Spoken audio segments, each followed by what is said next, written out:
સમાચાર રાજકોટથી જ્યાં સ્પેશિયલ ઓપરેશન ગ્રુપ 31 ડિસેમ્બર પહેલા ચરસના જથ્થા સાથે 2 શખ્સોને પકડી પાડ્યા છે। પોલીસને બાતમી મળી હતી કે ભાવનગર રોડ પર ચરસના જથ્થા સાથે 2 શખ્સો ફરતા છે।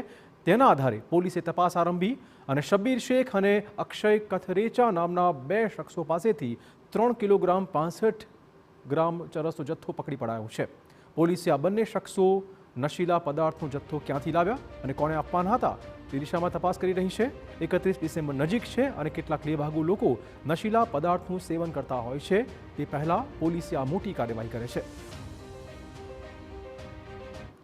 એરપોર્ટની સામેની શેરીમાંથી પકડાયેલા છે।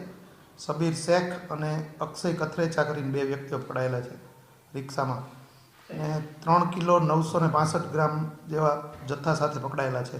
આ લોકોએ બહારથી આ માલ મંગાવેલો હતો। હાલમાં તપાસ તજવીજ ચાલુ છે ક્યાંથી મંગાવ્યો હતો એ બાબતે, અને લોકલ વેચાણ કરનાર હતા એવી માહિતી છે અત્યારે।